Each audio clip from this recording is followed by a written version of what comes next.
2024. My name is Trong Malone, Chair of the committee. I would also like to acknowledge the presence of my committee Vice Chair, Cheryl Cross. So this is a public meeting under the open meeting law. The committee members and public guests are viewing in Zoom. And we have a couple of staff members, I believe, at the Department of Labor Industrial Relations Office in room 317, in case members and guests wish to meet an on-site location.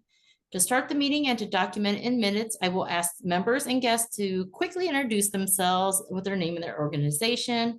Please be mindful that the chat box is disabled. So if I could, Cheryl, if you could start off, thank you.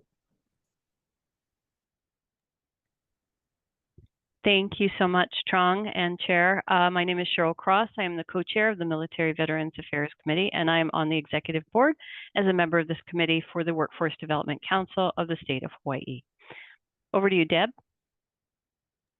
Hi, good afternoon. Deb Uemura, Hawaii National Guard Work for Warriors program.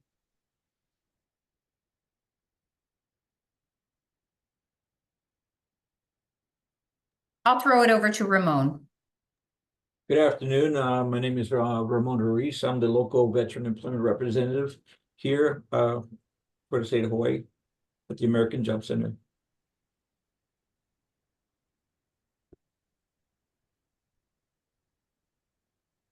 Thanks, Ramon. Go ahead, Ann. Aloha all, Ann Greenlee, U.S. Department of Labor, Veterans Employment and Training Service.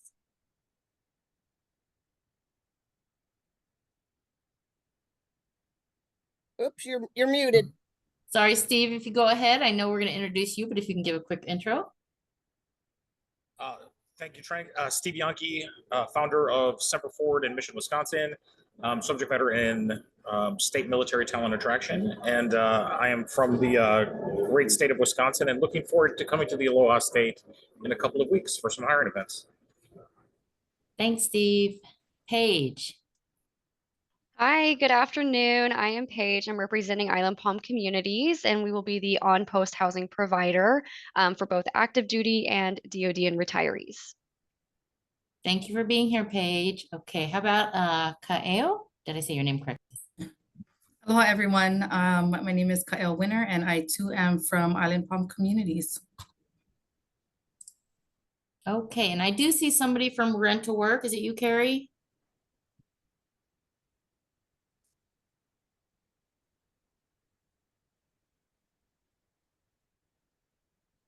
Okay, we'll give them a minute. Looks like maybe they're still logging on. Is there anybody in room 317? Just the staff, I think. IT staff. Oh, okay. Thank you. How about Lee Lin?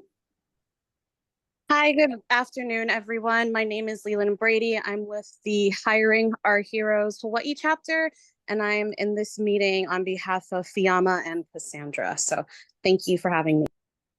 Thank you for being here. And then the Work Hawaii team.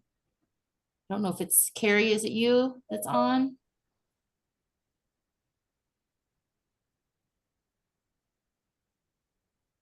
Somebody just joined in the Teams meeting again. So I just send them a note. Okay. Perfect. Great. Did you send them a link for the Zoom? Okay, Yeah, perfect. I'm doing Thank it you right so now. much. Great. Well, great. Well, again, welcome everyone. Thank you for being here. I see you there, Work Hawaii coming on Rent to Work. Could you just do a quick introduction?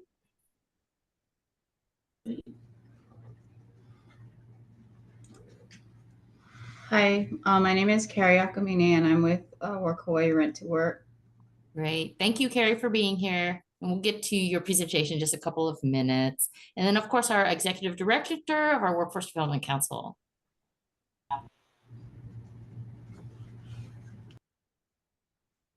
Oh, Robert is here too.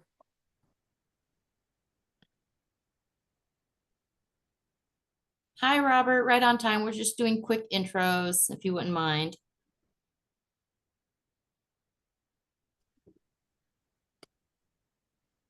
Yeah, hi, Bob Litsky, calling in from Japan. Sorry I'm late, was tied up on another call.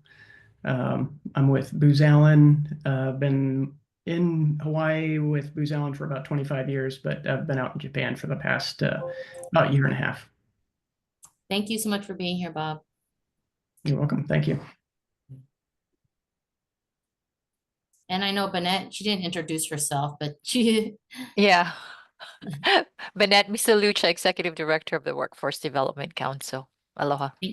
thank you, Bennett.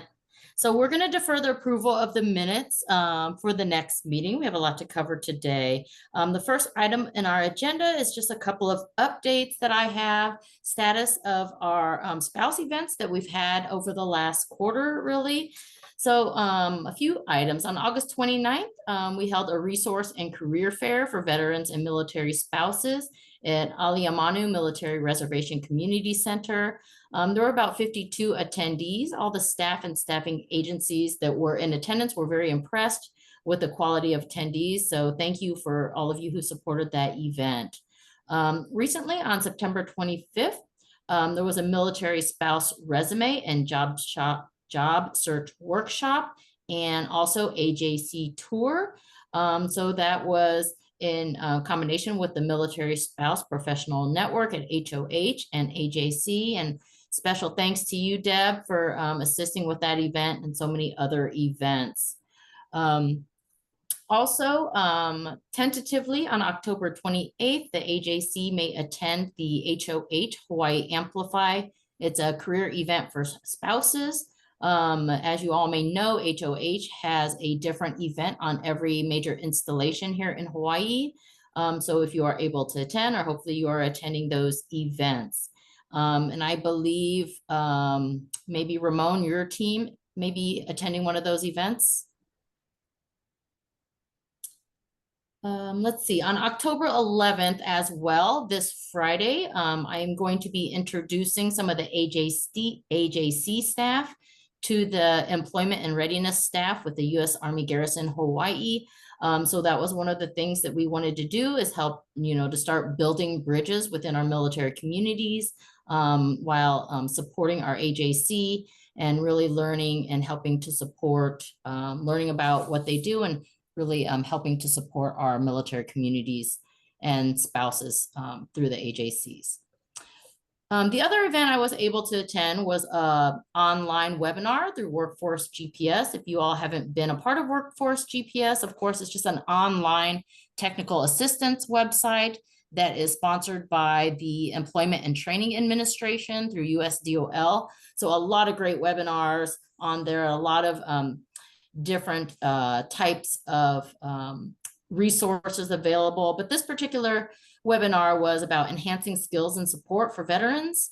And so they focused on really resources that AJC has had, maybe they talked about recent guidance that was released, and also some different ideas for different ways of recognizing and highlighting local veteran employers at job fairs and other community events. So they give a lot of different ideas that potentially we could support as a Military Veterans Affairs Committee within the state.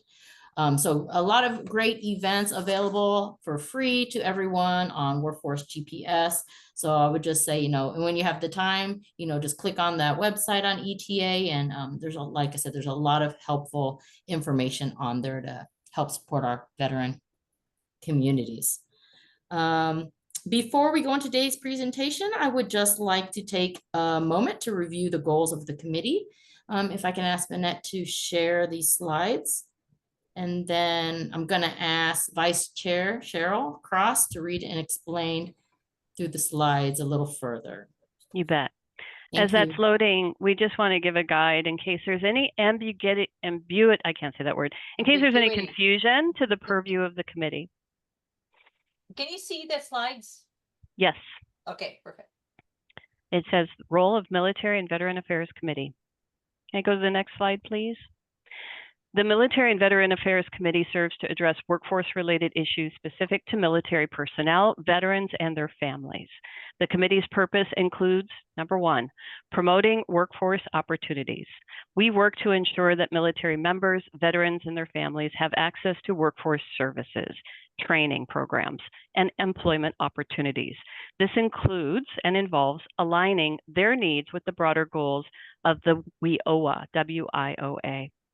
We also facilitate transition. This committee helps ease the transition from military service to civilian employment by advocating for workforce programs that focus on skills transfer, credentialing, and providing career pathways in industries that value military experience. Number 3, coordinating resources.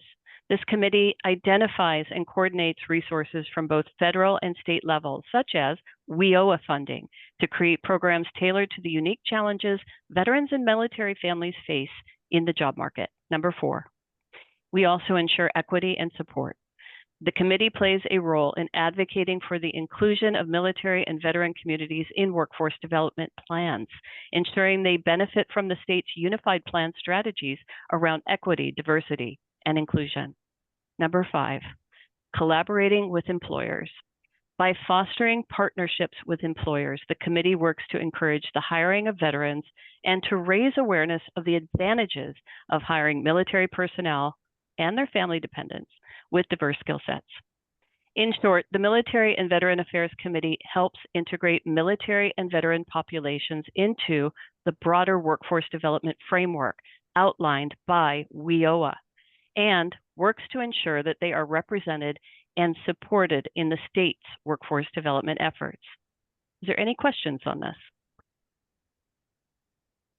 Seeing none, I'll throw it back over to Trong. Thank you so much. Thank you, Cheryl. So today we're going to proceed with today's presentation. So our first presentation is about the Work Hawaii Housing Assistance Program. So we thought it necessary for this committee to be educated on the resources that are available to prevent homelessness, particularly amongst our veteran population who are vulnerable. So here to do the presentation is Carrie from our Work Hawaii Rent to Work program. Carrie, I don't know if you have any slides or if you're just going to speak about the program. No, we don't have any slides for today, but my name is Carrie Akamine again. I'm currently a case manager with Rent to Work, but starting next week, we're beginning a homeless veterans reintegration program. So we will be working in conjunction with Rent to Work. So Rent to Work is a program that's funded by the Department of Housing and Urban Development, and we provide short-term housing subsidies for individuals or families who meet our program eligibility requirements. Our goal is to help families, including military families, veterans, anybody that is in unstable housing at the moment, achieve housing stability by focusing on employment, job training opportunities, increased rate wages, and savings. So any individual or family validated as meeting the HUD definition of homelessness, meaning sheltered or unsheltered, facing eviction, at risk of homelessness, with total household income at or below 60% of Hawaii's median income, that are willing to work would be eligible. And they need to have all of their identification documents, so birth certificate, social security card, valid ID, and any immigration paperwork that they have. And the services that we provide are, as I said, short-term rental subsidy, similar to the Section 8 voucher. So participants would pay 30% of their gross monthly income for rent. And we do some utility allowances that might change the rent, but basically they're looking at paying about a third of their income for rent, and then we would subsidize the rest.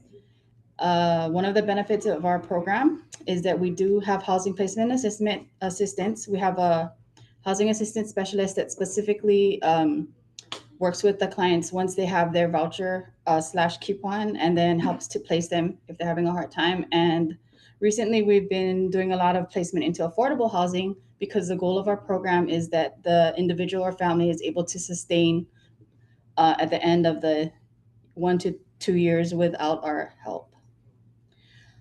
So for clients that are interested in upskilling, job placement, job training, if they were still homeless, the HVRP program could help them. But while they're in Rent to Work, we do have case managers that work with them throughout their tenure. And if they want to, we always suggest that they increase wages, but we also are in the same office as the American Job Center, so we can refer them to the Job Center for training and other support services. And so the one benefit of the Rent to Work program is the fact that the clients get intensive case management throughout their time period with us. And we also provide any kind of services and assistance that they need. Are there any other things? The Supervisor Taimane Posse is here as well. Oh, where's the camera? Hello. Hi, Tamani. Thank you Hi, both for sorry, being I here. figured I'd jump in since I was free. Great. So I guess I'll start off with the question and see if anybody else in the group has any questions. So do you see any military veterans, or what percentage of personnel do you see that are military veterans? Are you able to give us that information? So actually we don't see very much, just because we know they have a lot of other housing services that are available to them. So we kind of get the people that fall in the gap where either they've maxed out their services and we're kind of like their last resort, or they're either on a wait list that's super long and they want something temporary in the meantime. So once in a while we'll see like a few trickle in, but to be honest, we don't get a lot of veterans. Is there much outreach, I guess, from your office, or is that outreach kind of co-located through the AJC? Yeah, so we do have an internal outreach team. They're called Teamwork Hawaii. Right now, they're kind of on the smaller scale. They're actually based out in our Waianae office to kind of focus on the unsheltered homeless population on that side of the island. But they actually do service island-wide anybody that's literally homeless on the streets and need some kind of homeless verification or services. Usually like we'll get a call from the city and county mayor's office sometimes, and they'll go out and encounter the person right away. So they kind of see more of the veterans because a lot of them are unsheltered. But I can actually ask her.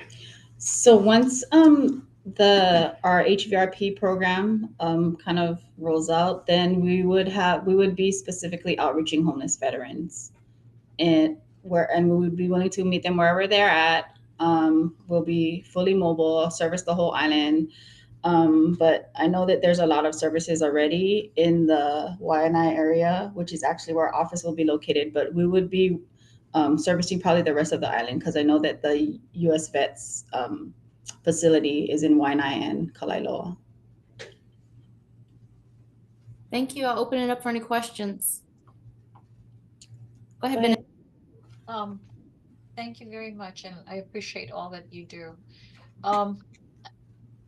Just from past experience, I've had the benefit of going out to places with unsheltered population, in fact, deep into like a gully. And the people who were there, I think from the city and county homeless, I don't know, area section, they have like something like an iPad where they're actually able to pull up information about this particular person. And I was like amazed at the data. So there's like no person left behind or nobody falls through the cracks. So I'm kind of wondering if you're plugged into that information, so that to what extent do you share information with other relevant agencies?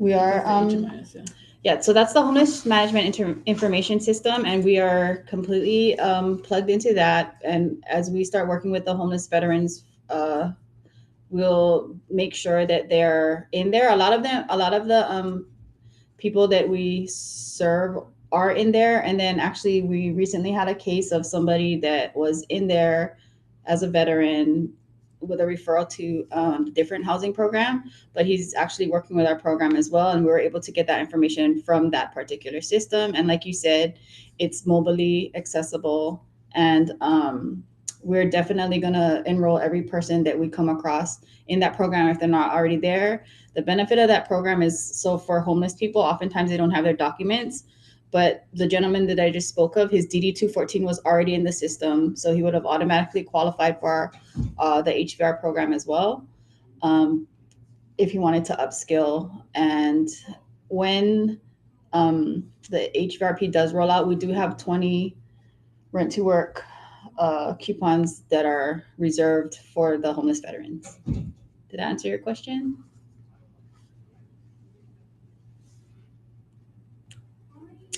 Deb, did you have a question? I did. So this is just a broader question, maybe.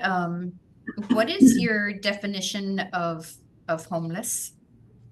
Or I'm sorry, definition of a veteran?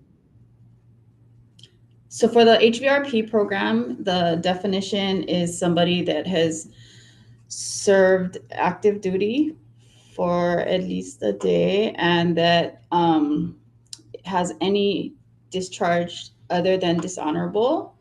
It gets a little tricky if they are not literally on the streets at the moment, or in an emergency shelter, but we would service people that are at risk of losing their housing in the next 45 to 60 days, as long as they were under, their income was under 30% of the AMI. Okay, so say if we have a soldier that's couch surfing, or in the case of some of our National Guard members, every once in a while we'll get some where the unit lets them sleep on a cot at the unit because they don't have anywhere to go or they're in their car. Would that qualify them?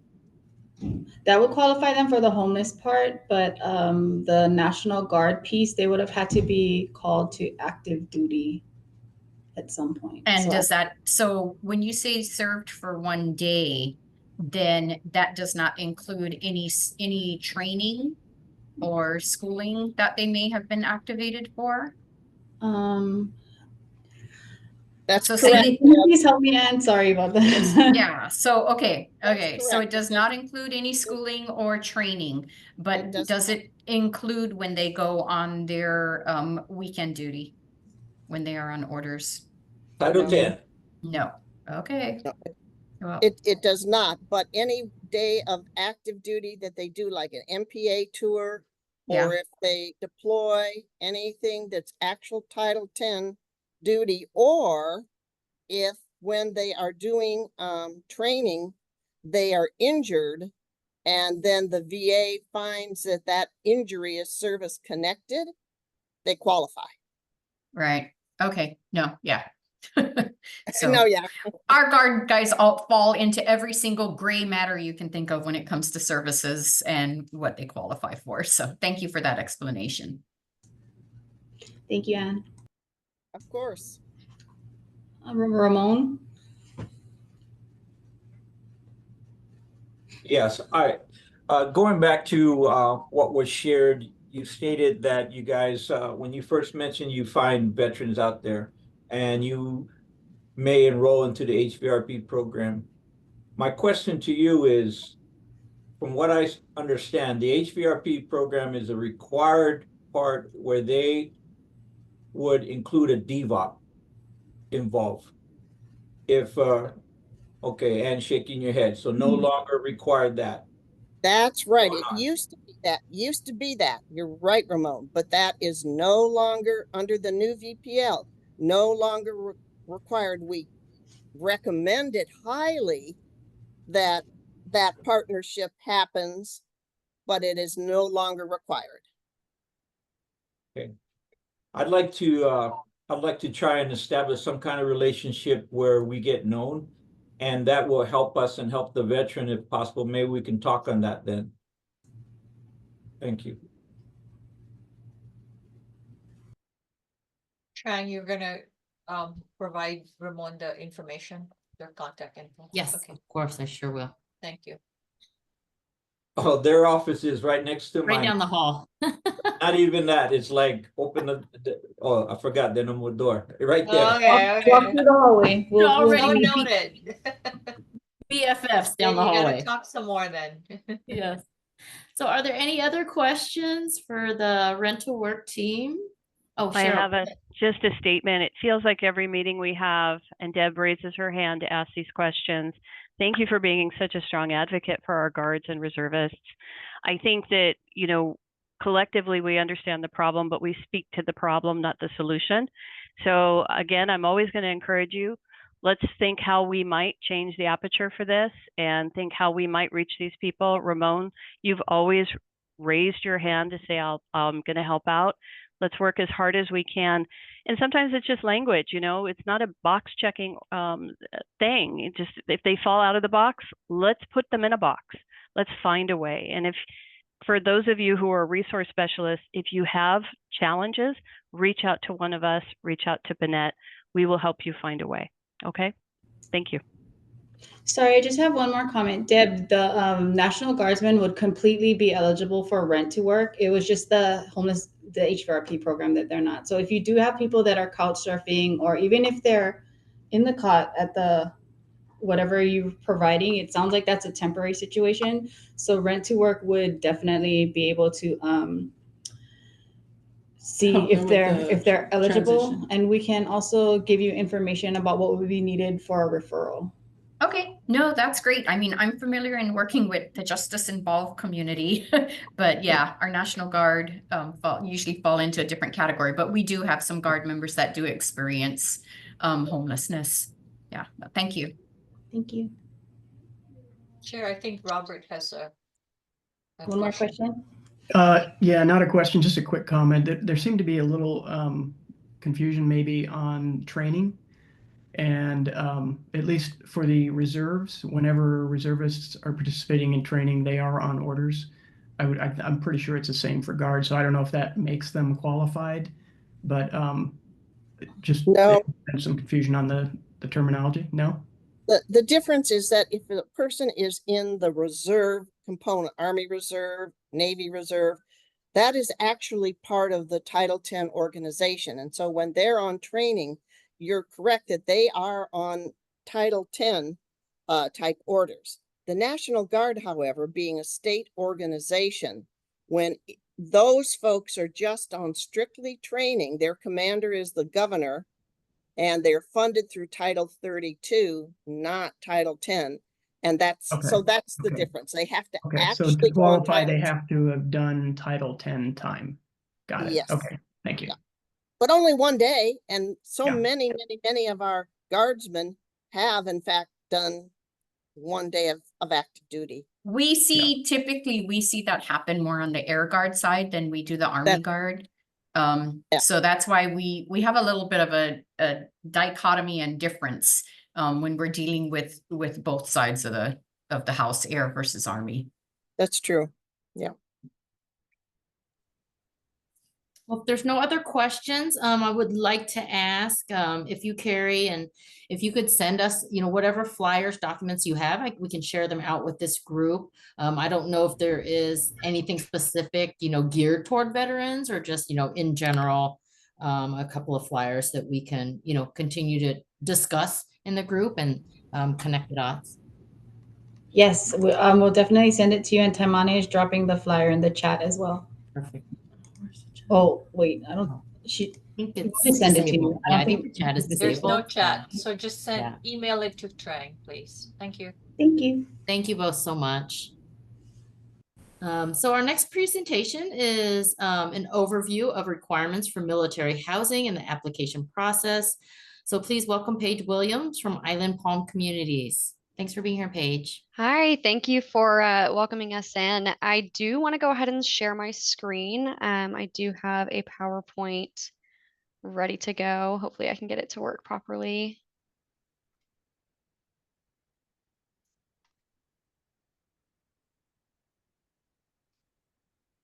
All right, is everybody able to see it all right?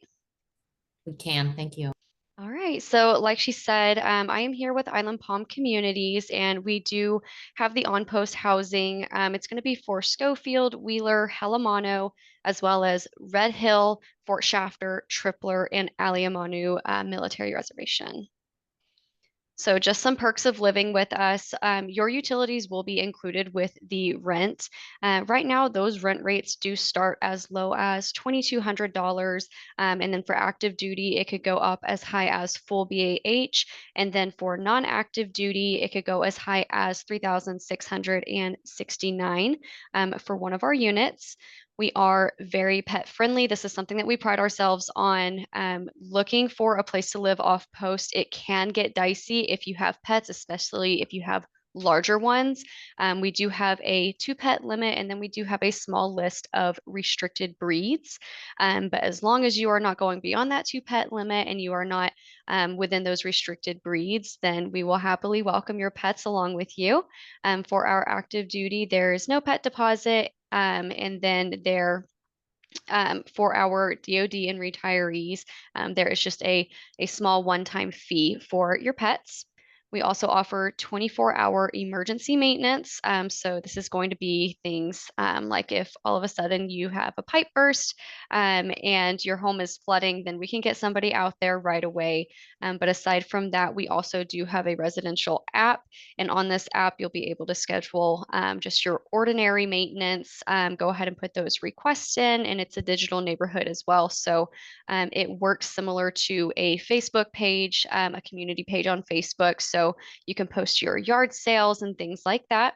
And then there are several free events that we have all throughout the year. All of the amenities that we offer. So our swimming pools, splash pads, dog parks, playgrounds, walking trails, those are all open and available and free to our residents. This is just something here. So we do have the QR code that offers the opportunity to go ahead and apply.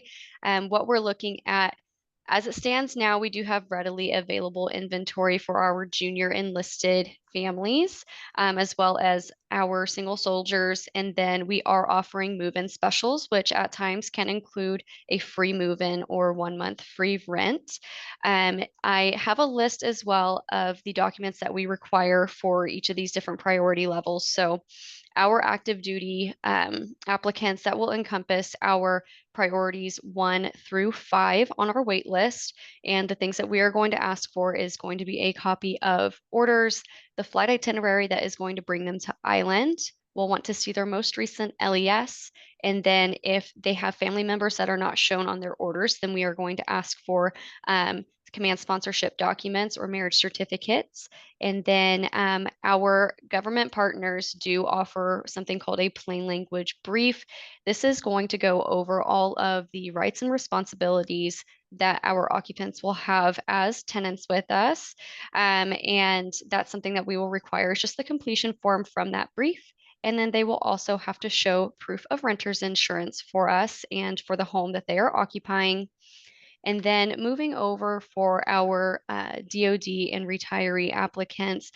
For DOD, we are going to want to see a copy of their orders. If they are just coming to island, we will request their flight itinerary so that we can verify when they will land, and then their 2 most recent LESs. And then for our retiree applicants, we will request a copy of the DD-214. On this DD-214, we will want to see 20+ years of service. And then for them, we will also request two statements for proof of income. And then aside from that, both DOD and retiree or anybody who is non-active, we will end up doing a background check for them, and that will screen for both credit and criminal background. All right, and then that is it for me. So if anybody has any questions, please let me know.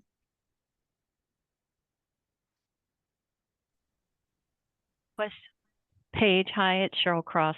So what caught my ear was you must have 20 years of service. Can you go back to that and pull the thread on that for us, please? Yeah, absolutely. Or just talk to it. You don't have to go back to the Sure. slide. Thanks. I'll go ahead, and since I'm opening it up already. But for 20+ years of service, when you're looking at that DD-214, and I apologize not having it in front of me, I'm just pulling from memory, but I believe it is sections A through E. When you're adding up each of those sections, in the end, we would like to see that adds up to 20+ years of service. something else that we can accept as well is if you have VA documents showing 100% disability status, then that as well we could accept. Thank you. We're always trying to find out if any of the vendors or the providers are excluding. So that's language when there's limits like that, or, you know, requirements. I'm always going to ask those questions. So I appreciate Yeah. you giving more light on that. Thank you. Of course, yeah. Chair. Oh, yeah, go ahead, Bennett. So Paige, if you can send us a copy of your slide presentation, we normally would like to post it on our website. as Sure, part of the absolutely. materials. But I do want to ask you, I'm not sure if I caught it, or maybe I needed to find out whether you're still opening it up to other residents other than military, because at some point, I think Allen Palm Communities, as well as the other one, Forest City, I can't remember, one of the other communities were opening it up because there was such a housing crunch, and I'm not sure whether you're in that predicament again. So where we are right now, we have just fairly recently opened up to non-active duty. For a while there, it was exclusive to active duty applicants. So we haven't quite opened up to general population at this time. So we will be accepting right now, it's going to be DOD contractors, and then retirees, as well as the active duty. Okay, thank you. Mhm.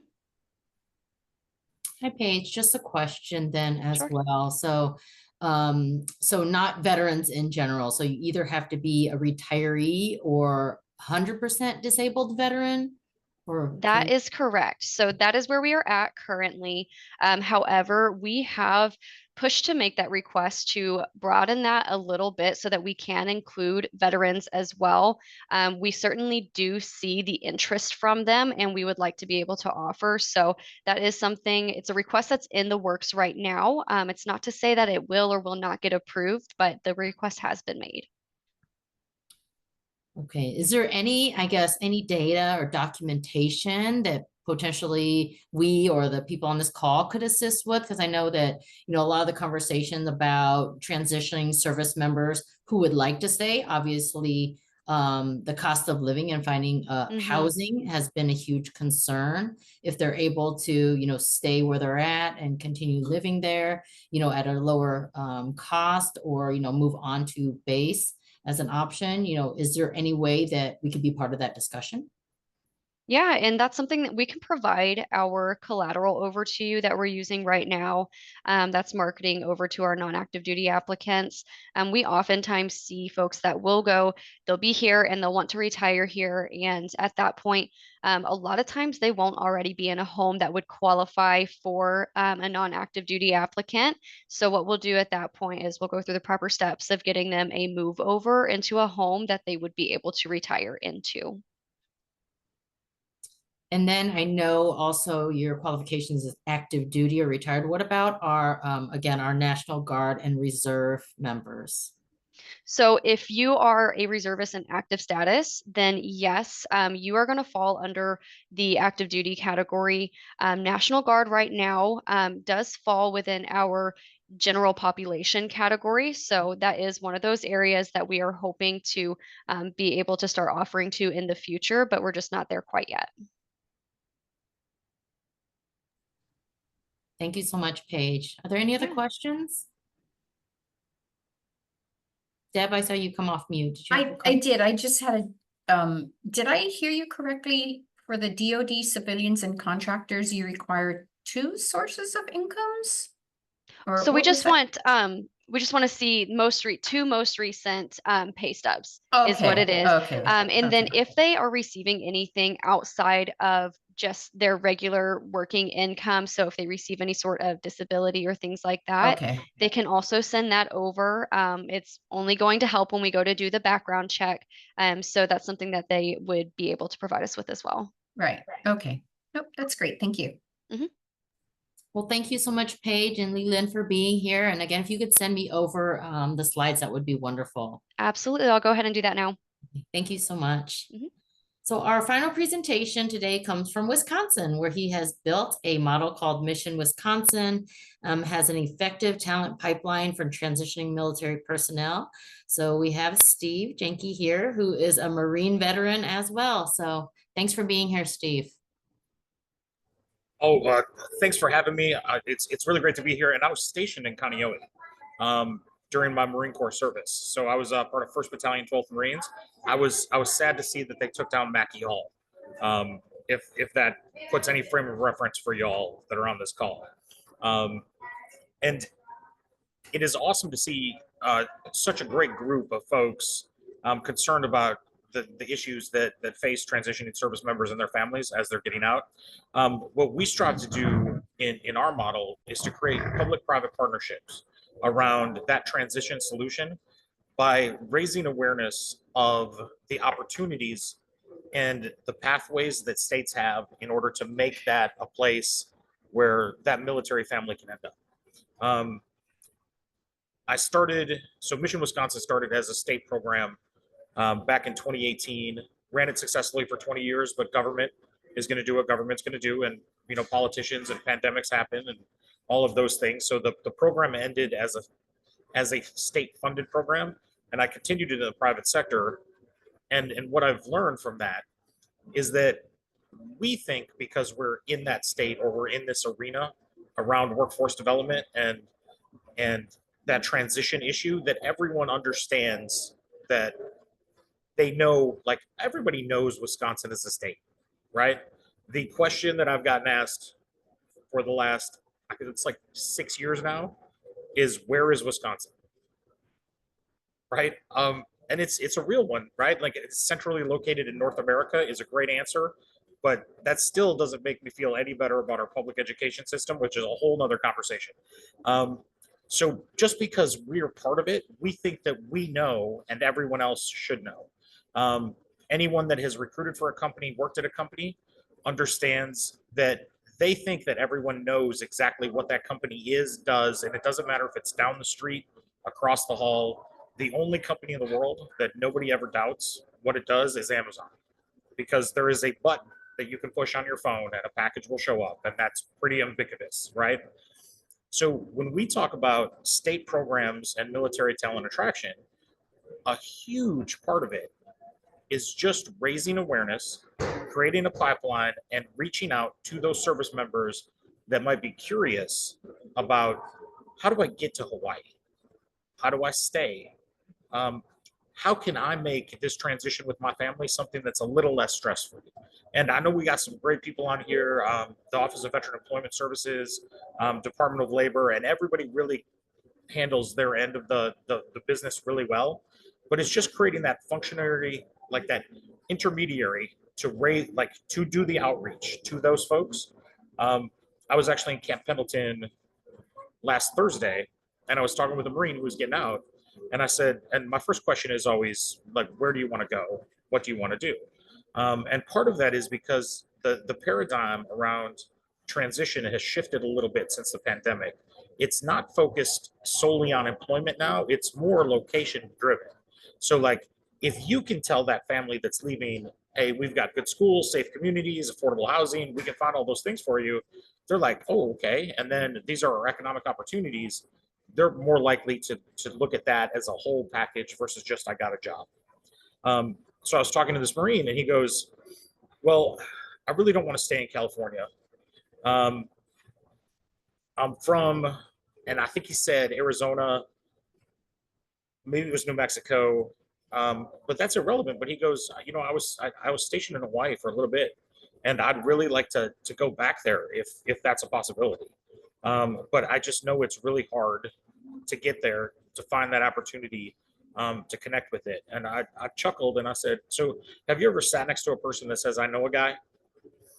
And he's like, what are you talking about? I'm like, well, I know a guy. And I can make some introductions to a group of people that would love to see if they can get you to the state of Hawaii. But it's just one of those things.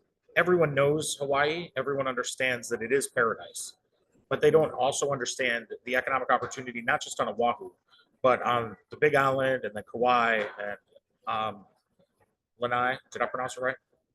No? yes. But like, so they understand the opportunity.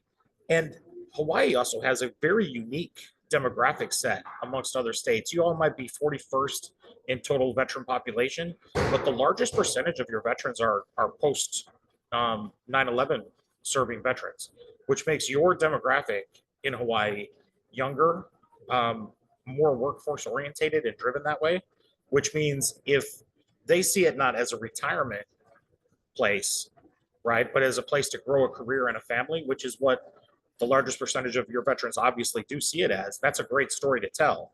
And it's just about building that bridge between active duty transition and showing them the opportunity and how to connect with it. So sounding funny, but taking the Hawaii outside of Hawaii and letting other folks know that, hey, there is a pathway to get there from here. And then you all have done a great. So as far as states go, and I work with a lot of them, like Wisconsin, Kentucky, Indiana, Maine, Ohio, North Dakota. Iowa sort of has a program, but like all of those states have state level programs that try to attract talent. Virginia has a program called the V3 program that aims to retain talent. And their model is very interesting because they will not let you in to hiring events in Virginia on military bases unless you have jobs in Virginia. That is one of their prerequisites. Do I think that's beneficial for the service members? Absolutely not. I think that's a terrible idea. But Virginia has said we want to keep as many of these service members that are at Norfolk, Newport News, right, in Virginia. So we're going to try to make it so that it's more friendly for Virginia companies. The state of Maine has a program called Boots to Roots, and in which they encourage, Maine people to find their roots. It's a nonprofit organization, federal funded about 50% through state grants and the other 50% through philanthropic fundraising. InVets, the now most mature state program, is funded 80% through state government and 20% through foundation. Kentucky's Valor program is unique in that they built 44 occupational pathways for accelerated licensure after service, matching 153 different MOSs. So that way, that barrier from leaving service to getting that career is significantly shorter. So they built that, and that's funded 100% through the Commonwealth of Kentucky. Ohio has Ohio Works, and it is an outreach program, and it's been around here and there, but it's mainly funded through state government, not solely tied to the Department of Veterans Affairs there, but more of an economic development outreach situation. And then North Dakota is their Department of Commerce, and their governor's office has a program that they actually contract with Semper Forward to execute outside of that state to do the marketing, talent attraction, pipeline build, development, and events for them. And then we just build that interconnected community of support inside the state. So I know that's a lot, and I don't need to give you all the numbers about how many folks transition out and how many people, service members, percent that are married, and the families and all of those things. What I'd really like to do is just answer some more questions from y'all. I understand like a lot of the barriers to transitioning successfully in Hawaii are cost of living, housing, availability of career opportunities that they might see as career opportunities. So what I'd just like to open the floor to questions. If you have questions about what other states are doing, what benefits I see are kind of the most prevalent, those type of things, I would love to answer. I'll start this conversation. I brought Steve here, and I've wanted him to speak for the last year. So mahalo. Steve, you and I have talked ad nauseum about this issue. How might the state of Hawaii keep the approximate, and we think this is low, 10,000 people per year who could otherwise stay that are separating or retiring? So they continue to, aid our economy and continue our growth. As an out migration state, that's a big number. Just alone between city, state, county, over 3,000 jobs are open. So I know that this is what you do, and I'm putting you on the spot because and there's no answer to this. There's no one, let's push that button and this is going to fix it all. But you do know Hawaii a bit. And if you could give any free advice, I know you're a consultant, but if you could say, if I was Hawaii, this is what I would do different. Could we open the door for that kind of conversation here? Oh, absolutely. And I have the unique honor of, when I ran the Great State of Wisconsin's program, the state of Hawaii asked that we not attend any more events in Hawaii. And this was way back in 2019.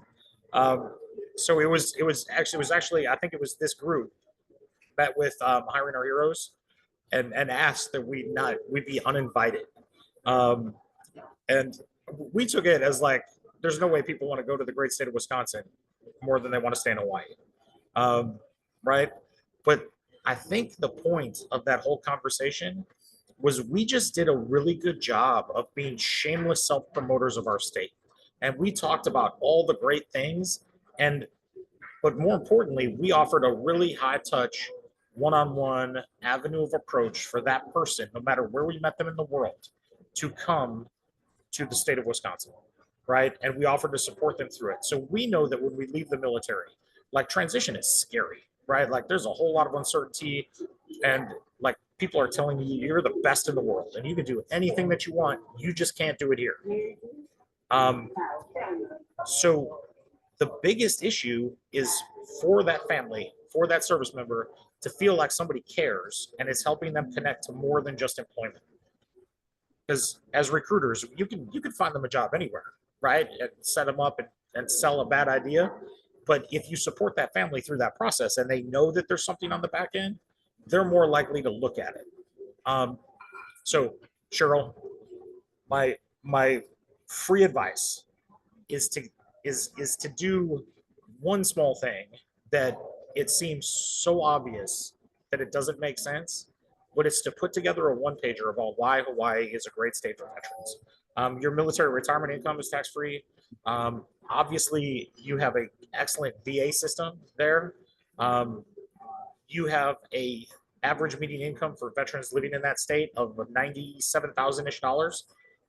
They own 12.8% of the housing in the state of Hawaii. It is a paradise, and veterans should stay there.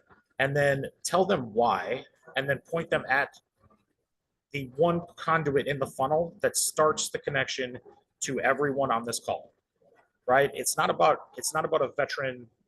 It's not about that service member connecting with a person and only that person. It's about making sure that when they're in that sea of life preservers, they've at least got one solid one wrapped around them, right? And that's everybody on this call, like from the DevOps to the levers, like everybody rowing in the same direction, which you all are really good at. It's just telling them that you're there. If they don't know, they will go. And then letting them know when they're leaving, I don't know, let's say Texas, Florida, New York, like the very highest transition states, California, that Hawaii is a viable option. And this is the way that you can find your home in the Aloha state. So that, like, my pitch, that would be it. Like, you figure out, one, the branding, and then two, like the conduit, like the liaison piece behind, and then you take that message on the road and you scream it from the mountaintops everywhere you go. Chair, there's a question from Ramon. Go ahead, Ramon. All right, I'll try to remember. Basically, you shared a lot of states that had a lot of programs, which is a great thing, okay?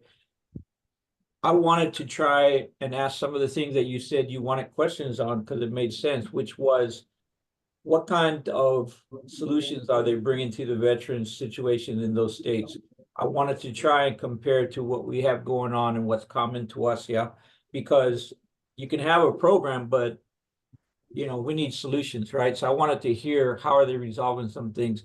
Here in Hawaii, we got 5 branches. Yes, so a lot of people are retiring, but they're also getting out not by choice. So they're getting out and they're trying to see maybe what kind of employment solutions are here before going to the mainland. Thus, I hear that a lot. They want to try and look here first what's possible, and so you get people getting out to the med board. I have this young female. She's a single parent. I say single because she got out of the military 3 months ago. Her baby's probably about a year old. Her husband's Army, but their marriage is not good. He's in another state. She called desperately seeking employment, and she's living with the mother-in-law. So we got unique situations too, right? Okay. What I see a lot of people getting jobs at, I just had a hiring event, federal agency, IT. If you got IT and a clearance, there's always jobs, but not everybody's there, you know? And so what about the rest of the population, you know, that are seeking employment and transiting? What kind of jobs we have here? We got a lot of restaurants. The hotel's not doing too good, you know? So that's what it is too. Some of these are infantry, so we need to have some transferable skills and place them. But IT seems to be the one that are grabbing a lot of people. So we got people from the VRNE going to school to get IT certification. They're still IT dominant here. So what about the rest that wants to work here too? Yeah, Ramon, that's an excellent point. So some states, right, are focusing it, like Kentucky, they're focusing on that accelerated pathways, and they're building those out, identifying key economic sectors in their state that are driving growth. Like IT is IT, but we also have to remember that 270,000 IT professionals were laid off in the last year. So it is a very tight labor market. And entry level IT is not the same as like Salesforce administrator IT. So I see a lot of service members as we, go around and do hiring events that are saying, I want to get into IT cybersecurity. That's cool. So my question or the solution to that would be, what is the state of Hawaii doing to make IT, to make Hawaii the best place for IT professionals, right? If we're talking about a job that we can do remotely, right? I would think IT cybersecurity. Hawaii being the only one of only 2 places in the world that have all 5 branches of service co-located, the other one being the Pentagon, right? It makes sense that TSSCI Poly, like those DoD contracts would be good. And I know Robert's chomping at the bit right now at Booz, but like Hawaii with that infrastructure in that clearance sector would probably be a strong play for that. So it's just figuring out, one, how do we let them know that that's what's available to them, and then creating accelerated pathways from entry-level IT to the actual cybersecurity part of it. IT is not a problem here. That's what I'm saying. I got okay. IT. I got So, IT. so, I mean, so you're looking at the other things. What about the rest of the people? I don't see programs, people drawing to get them into other types of employment. Like the agencies that came, there's project managers, there's facility managers, there's other things that people can maybe more easily transfer in, right? I wanted to know all those programs you mentioned in the state, other states, how are they helping? What are they doing? Who are they helping? What are they doing, right? And maybe I'm trying to see what can stick to give ideas to the rest of the people that's not IT. Okay, I got you. I'm picking up what you're putting down. I'm sorry for that. So other than IT, honestly, think about accelerated pathways. If we're looking at it like an infantry bubba sitting at Schofield Barracks or Kaneohe Bay, right? And they're getting out after 4 years, their transferable skills are going to be what? Attention to detail, maybe some leadership, those type of things. They're going to be hard workers. They're probably going to be sales orientated. So show them that the hospitality industry is a great way to grow, right? Like those type of things. And then if the hospital, yeah, but I understand. Yeah. Yeah, I get it. I understand that issue too. But even with working with them to try to figure out like, hey, how can we get a better pipeline for you by creating training programs and doing those sort of things where we can take, like, the ideal candidate is probably, you know, an enlisted 4-year person. So like, let's say E3 to E5, getting out, maybe single, maybe married, saying, I want to stay in the state of Hawaii and I don't want to be in IT. So let's look at like infrastructure jobs. Let's talk about hospitality, retail services. You have a large logistics sector as far as like shipping goes. So getting with those and saying like, hey, what do you see is the biggest barrier to entry for your, like, for those folks applying here? And then once you, like, now you're never going to figure it out, but once you identify what those are, trying to say, okay, the average service member transitioning out has this set of skills. How does this set go into your organization or company? And then kind of doing that front end advocacy work on their behalf with those organizations to create that pipeline. That's the state of Kentucky has done it for those 44 occupations, which is absolutely amazing. Mapped 153 different MOSs in that regard. So that's just a huge accelerated pathway for them. I'm thinking that these agencies that are coming for employment to identify those other jobs that they have and trying to see the market for those jobs and have workshops, let the agencies participate in workshops and promote those jobs and invite people like we would to a hiring event, invite them to get to know maybe an agency with other jobs and get more familiar. Because you know what I've learned is that people think everybody knows what a bank employs. It's not true. I get a lot of people say, I don't want to be a teller. There's more than that. And then I had someone say about the FBI, I don't want to be an agent. There's more than that, right? So I think there's a unknown about what these agencies have, the other jobs. So let them try to promote it, showcase it, and develop an opportunity for the people to get to know them, and then talk about the open positions like that. So I absolutely love that idea, but let's think about, if we're boiling the ocean, let's start with a cup of water. So let's find a really strong supporter in Hawaii that has jobs that are not IT, and sit down with them to say like, hey, we'd really love to get more transitioning service members and veterans to stay on island. That is going to require a partner in this program on the public sector or on the private sector side to say, we want to hire too. They're not going to turn it down like a talent pipeline, but you also have to say, let's identify some roles that are non-traditional transitory roles, right? Like, so not IT, like not the most popular ones, but the ones that they need more. And then say, all right, these are the candidate types that are coming out. So we're looking at like infantry, field artillery, you know, those type of things, maybe a little motor T, maybe some techs.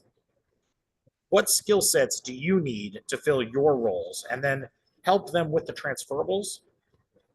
So, I mean, does that make sense? Because your idea is spot on, right? But the problem is, once you make it too big, you lose, you're just back in the ocean again. yeah, what I wanted to do, since I had all these contacts, was shoot an email and introduce the idea and see what comes back, and then take it systematically, slow by slow. And then at the same time, you know, reaching out to somehow create a database of who's getting out to learn what are we trying to market, right? Who's looking. And but I think another part is, you know how you mentioned all these programs with the states and all that? Try to figure out what kind of support in those states are the key people that makes this type of program develop, right? And we need to get that developed here, because no matter what I do, I don't have the knowledge or contact or the process, if you will, of creating such you know, opportunities. Yeah. And so we got to get in touch with those kind of people and put together and come up, because we got a lot here on this island, you know. Absolutely. So we found that it's best to work it from both sides. Okay. So when we talk about this issue, we look at it from the hiring side and then the candidate transitory side. So when the service member transitions out, the biggest part that they're looking for is they want location, opportunity to know that somebody's going to help them, resume writing, like, you know, the usual tangible stuff. Now, the key to this whole entire process is having an employer that understands the hiring process. So to answer your question, how we would do this and build those interconnected communities in the state is to find one employer first, one that wants to be like the pilot, the wind dummy, as they say in the Army when you're jumping, right? Hey, we'd really like to pilot this program with you. It's not going to cost you anything. We're just really trying to make Hawaii a better transitory, like a better destination for the transitioning military. And then you guys have, you have veteran service officers across the state, on every single island. We have found that they are the best secondary point of contact post-employment for those service members, because they're advocates for them for local, state, federal benefits. They're removed from the federal government process, which a lot of service members are kind of leery of once they get out. And they connect them back to Veterans Employment Services. They connect them back to like voc rehab, to the VA. So they do a really good job of mitigating like that transition piece without an ombudsman. So our answer to every service member, when we tell them, ask us anything, we say, we're going to tell you yes, we're going to tell you no, or we're going to tell you we don't know, but we'll find out. And a lot of the time, the we don't know, but we'll find out is we're going to go to a county veteran service officer in whatever state it is and say, hey, I got this family coming. I'm going to introduce you. And they're like, that's awesome. So does that make sense, Ramon? Like it's the pinch point in the funnel is whoever you decide as the liaison piece between the service members and the organizations. And I know you got DevOps and levers and all of those that do that stuff already. But you need somebody that is going to manage all of those moving parts up to and including attending events and like doing the, the shining part on transition. And to stay in bounds of my JVSG grant authority or which realm. which is why my recommendation is to have Office of Veteran Employment Services, right, OVES, as part of the process, but not the front point in the process, just because you don't want to, WIOA, Wagner Pfizer, right, like those grant opportunities to conflict somebody out. It can't be a resource. It can be a resource that you use, but if you make it the front of it, then it becomes a little bit more of a governmental issue. Okay. All right. I won't take any of your time. I appreciate it, but I want to find out how to reach out to you. Just to let you know, I do have a DevOps that's a Marine now. Okay. Yes.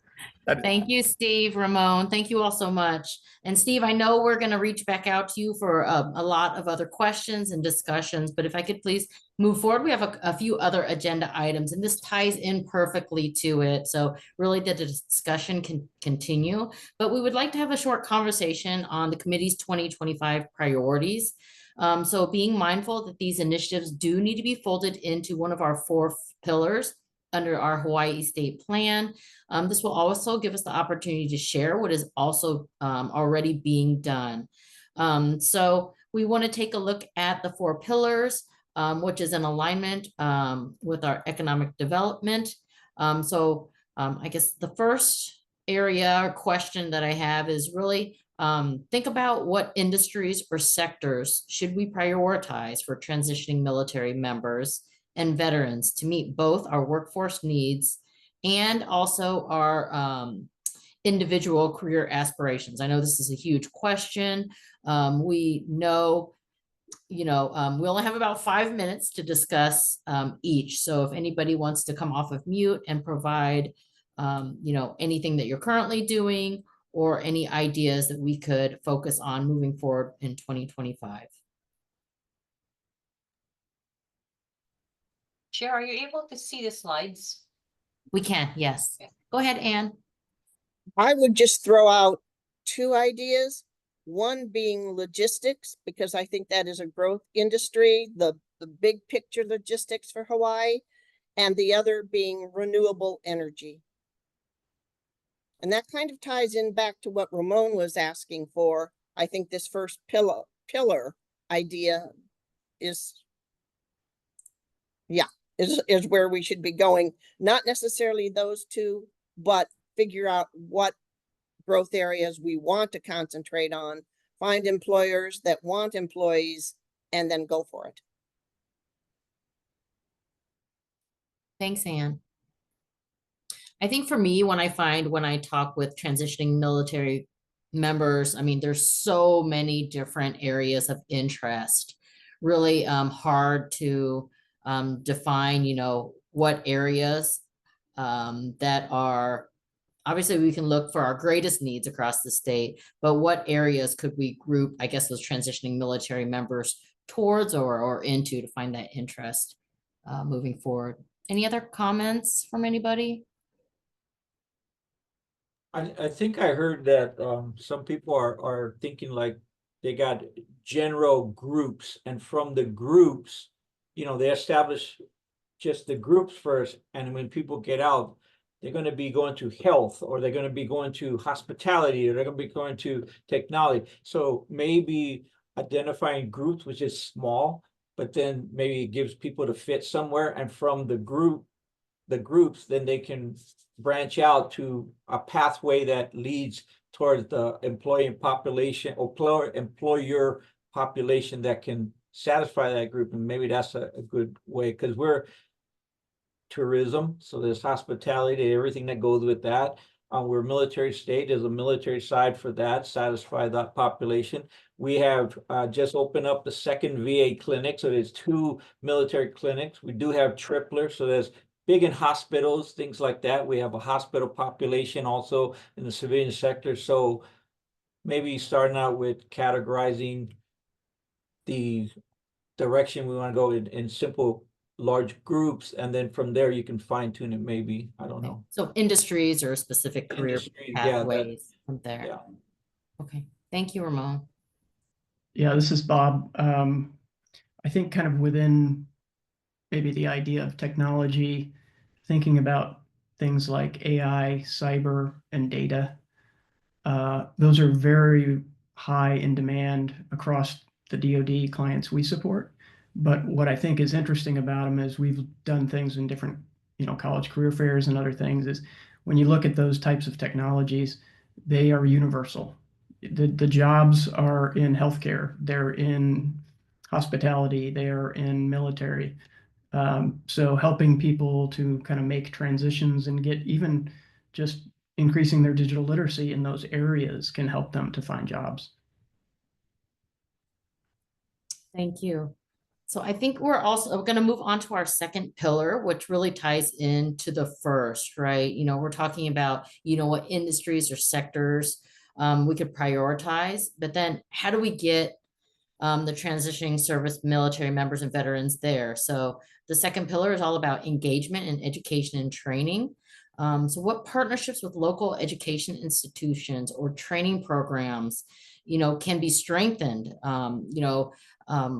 Steve talked about, those short-term training programs to retain talent. We do have some within the state right now. I know West Oahu has numerous certificate short-term programs specifically for veterans.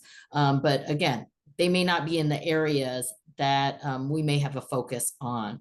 So I'll open up the floor again for any comments in regards to the second pillar.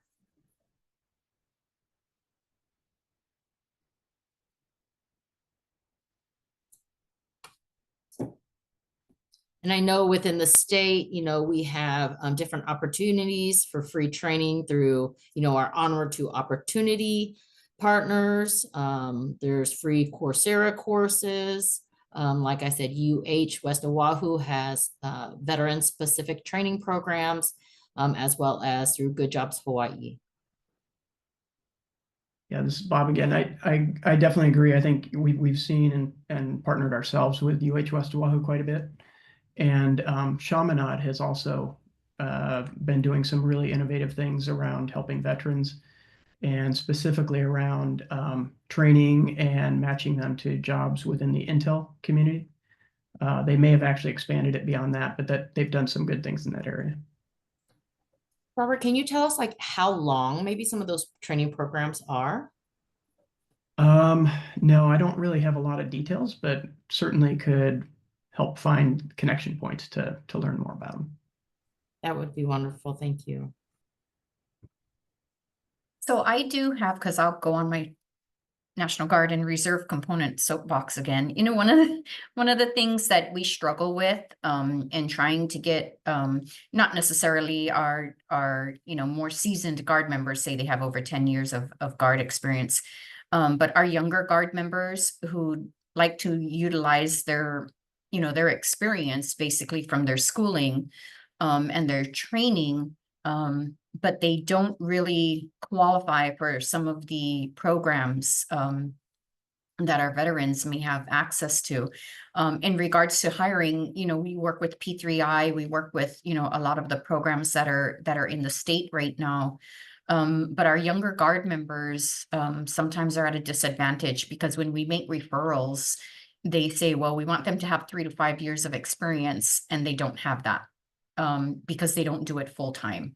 They have the training, but they just don't have that experience. And sometimes they don't have the affordability to take off from from employment, whether it's not even related, to what they want to do on the civilian side, to go into some kind of short-term training opportunity. We do talk about things like Onward to Opportunity and those, but I don't know if you folks got the memo, but they stopped the Pacific Region Onward to Opportunity program.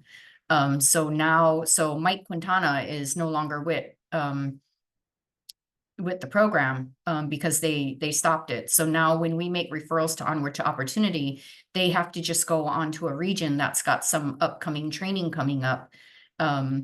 But we no longer have the Pacific region. So that has been stopped. They will just put them into some other upcoming region. So that for us was a pretty powerful pipeline for certifications. So, we try to send them to other opportunities, but, internships, things like that, our Guard members don't qualify for.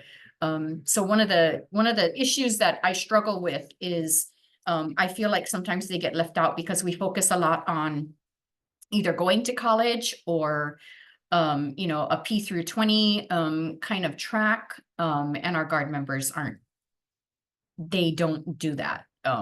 Sometimes college or even community college was not in their future plan. So that's one of the things we struggle with, especially on the Guard side, is how can we get these guys up in front of employers, in front of some kind of training that's gonna pretty much give them what we need. They may be 19 years old, but their goal is not to go to college, and potentially they have bills to pay. That's some of the reason why they joined the Guard to begin with. And Deb, I will say, part of the battle is already won with our Guard soldiers because they're here on island. So definitely if we can skill them up into these jobs that you're talking about, they're already here and hopefully want to stay here. Yeah, we struggle. I mean, we forward resumes constantly all the time, and they're like, oh, I'm sorry, they don't have enough years of experience. But yet, sometimes they don't qualify for some of the other training and internship opportunities, but we try to exhaust whatever options we can. So could we kind of do, what Ramon says? Maybe we can take a look at the industries or sectors that they may be interested in, and potentially and work with an organization that has those particular potential jobs they're looking for. Kind of like Steve said, find a company that is willing to sit at the table and discuss it. And we do, because we work with P3I, and because that's one of the ones they're interested in: cyber, intel, IT, those types of fields, those fields, they're pretty much looking at those fields, but we struggle to get them into the companies. And we work with the colleges and universities, all of them, whether it's UH, whether it's, Good Jobs Hawaii, whether it's, whether it's Chaminade, HPU, University of Maryland, Sometimes I'll send them, I said, have you looked at Purdue's online program? They got a cybersecurity online program. You know, it just kind of depends on what meets the need for that person. Yeah. And sometimes it's not, you know, the ability to sit yourself in a classroom as a full-time student because they need to be working. Right. Thank you, Deb. And definitely we'll continue that conversation, you know, about, you know, education in general and specifically for our National Guard soldiers. So thank you. Our third pillar really built on equity and diversity commitment. So how do we ensure that veterans with disabilities and those from diverse backgrounds, women or minority groups are fully supported through our workforce development programs? Hi, Leland, I see your hand raised. Go ahead. Yes. Hi, can you hear me okay? Yes. Okay, sorry, I am on my way to the airport, so I'm a little bit flustered right now. But I was wondering what your relationship is with the two local centers for independent living that do help the veteran population as far as their transition into independence, including employment. So Ramon, I didn't know if you wanted to answer that question or you just had a different. No, after her, comment. please. After her, Oh, sorry. okay. So right now, as far as I know, we don't know much about the organization, Leland, and that would be wonderful if you can provide us an introduction. Obviously, the more we learn, the better connected we will be able to as well. So I don't know if anybody else on the committee has worked through them. So I am with Access to Independence, which is one of the centers, and I am familiar with Aloha Independent Living Hawaii, which is the other center. So I would be more than welcome to provide an introduction and serve as kind of a liaison for this committee so that we can help in any way that we can for you guys. Wonderful. Thank you so much, Leland. Ramon, you had a comment? I wanted to know about the third pillar, if you could allow me. How do you implement what with this diverse that's recently been introduced to everyone? What are we trying to say here when we say we're going to assist this population, and what does that mean on how we're going to assist them versus hiring the best person? Good question. Let me just maybe provide some clarity. So the third pillar, so there are 4 pillars, and the third pillar is really speaks to what WIOA's target population is, right? So the WIOA funds, federal funds, are really also intended particularly for those who have barriers to employment. So if you pull that thread, it is related to, so you take it one step further and saying, well, in addition to that, what about veterans? What about military who may not have enough the wherewithal to be able to be connected to those jobs? So with WIOA, what it provides is making sure that there's access to jobs. We're not saying you have to hire them above and beyond everybody else, but making sure that the wherewithal, the connection is there, and the funds to provide that equity. So whether it be, if it's somebody who is, you know, how do you call that? Challenge or with disabilities, are we providing them support in terms of, you know, physical, so whether it be Reasonable accommodations. correct, that's what I'm trying to do, say reasonable accommodation. So that's what it means. Okay, thank you.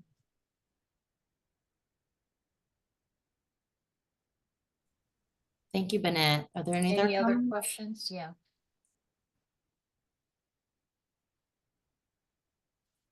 Can we go ahead and move to the last pillar then? Mm-hmm. So the last pillar on the unified plan is the ability to build synergy and collaborate with relevant stakeholders. So the question is, how can we improve collaboration between public and private sectors to enhance job placement and services for veterans?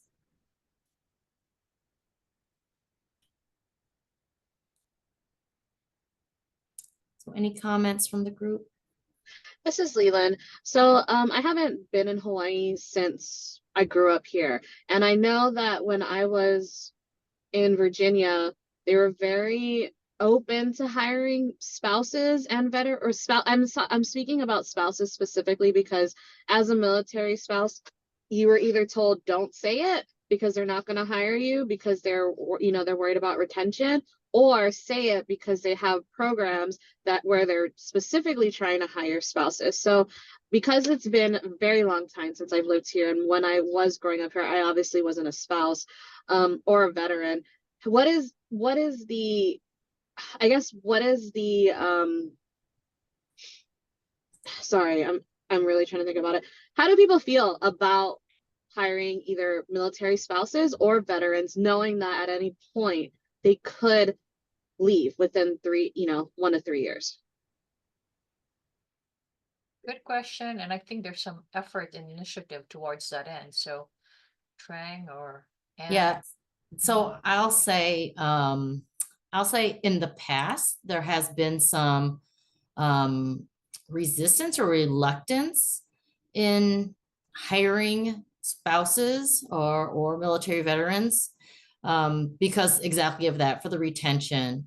But, since the pandemic and probably, the last few years, we haven't been able, organizations have not been able to hire enough employees. And so there has been quite a bit of discussion with different organizations in different venues on the importance of, having somebody here to work for 2 or 3 years that is a dedicated employee versus not having an employee at all.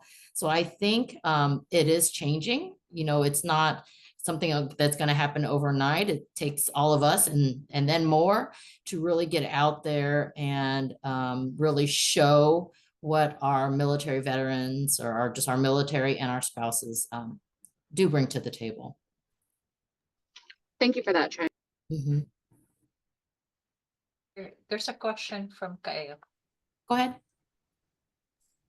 Aloha, not a question, but I did want to share, I'm hearing a lot of questions regarding veterans and military spouses, and I just wanted to put it out there. I know we're on this call for housing, but we often hire veterans and spouses. So I just wanted to share with everyone on the call, we do have a lot of military spouses. Paige is one of them. Who's our leasing manager. So if you have any veterans or military spouses that are interested, we welcome them here at Island Palm Communities. Like I said, we have a lot of spouses here, and we don't look at it as if, they're going to transition in 3 years. I mean, we've had people, and I'm going to use Paige as an example, who has been here for 3 years and progressed within the 3 years. She started off as a leasing consultant, and now she's a leasing manager, and a lot can happen in 3 years, and because Island Palm Communities is part of Wind Properties or Wind Companies, who has other projects at different sites. I think they're operating on like 23 different sites and 12 of them being military. We have a lot of spouses that transfer or vets that work at our project, and they transfer to other to our other sister projects. So I just wanted to share that information. Because we encourage, we do for vets and spouses to apply with us, to work with us. Thank you so much. And we're going to connect with you offline as well. It's okay. Great.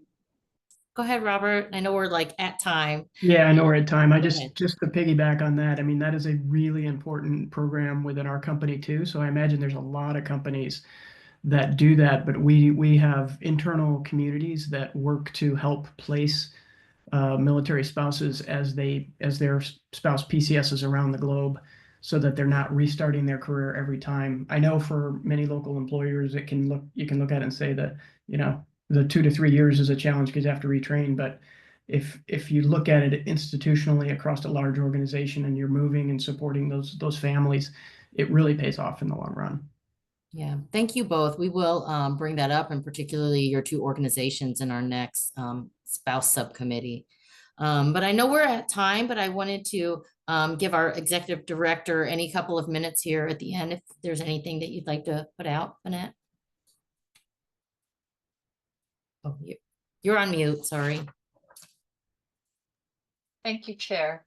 But before I move on to my very quick report, I did want to talk about the fourth pillar very quickly because this is very important. We want to make sure that there's no silos, that as much as possible, all the various stakeholders who are intending to service our veterans as well as spouses, they're all aligned and being able to work together with maybe shared resources so we can identify the gaps and we're not duplicating each other's efforts.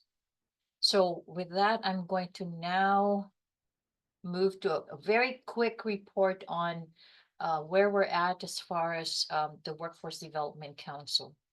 Let me just share my slides. Can you see that? Not yet. You're good? Okay. Okay, here we go. All right, so we are right now doing transition planning on our new structure at Workforce Development Council. We just had a Future of Work conference and it was quite successful. We also honored our Workforce Development heroes. The focus for the next quarter is really training our board members, making sure that we continue to build capacity for our local areas, and of course, raising the awareness of our American job centers.